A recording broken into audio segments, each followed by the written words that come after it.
Dr Philippa Whitford. Thank you, Madam Deputy Speaker.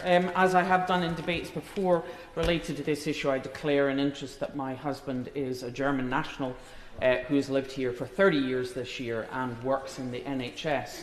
Now, that's awfully good of the Minister. I will phone him up and tell him.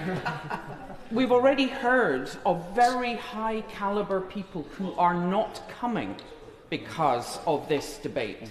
I was at the graduation of the University of West of Scotland last Friday, and they have had a senior lecturer who was almost at the point of getting on the boat and has decided that because he might have to move his family, his children, sell a house in less than 2 years and go back, it isn't worth it.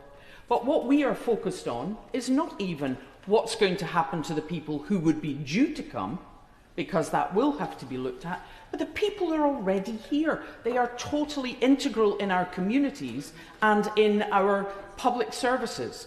Obviously, my background is the NHS, and as we heard on Tuesday, we have 110,000 people from the EU who work in our health and social care. About half of them are doctors and nurses, and half of them are care workers. Now, while people like my husband, who have been here longer than 5 years and earn over $35,000, will be able to stay, will that income limit apply? Because I can tell you, most nurses will not qualify. No care workers will apply.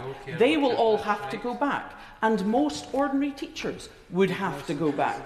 So the government needs to think about the fact that this insecurity is there and to talk about, don't worry about it, it might happen in 2 years. Does the Minister think that families actually sit there going, well, don't worry, I know we're going towards a cliff edge, but we'll fret about the house and the kids and the job just a month or so before? There's no reason to be so combative in this. The Minister talked about fighting for the right of UK nationals.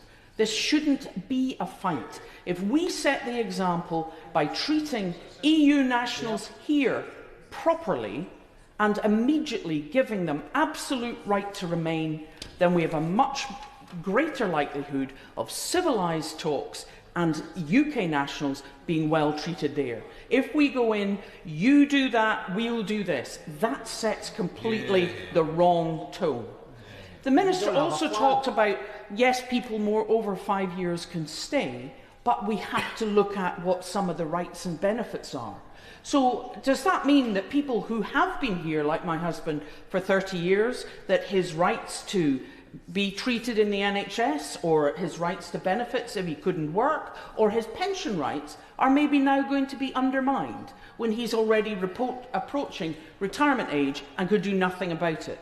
These people, some of them have been here for years and years contributing to this country, and to undermine what they have done for us is absolutely despicable. The Minister says he hopes to be able to reassure them and give them certainty. He could do it now. Just do it. I'm going to have to reduce the limit to three minutes from now on. Alison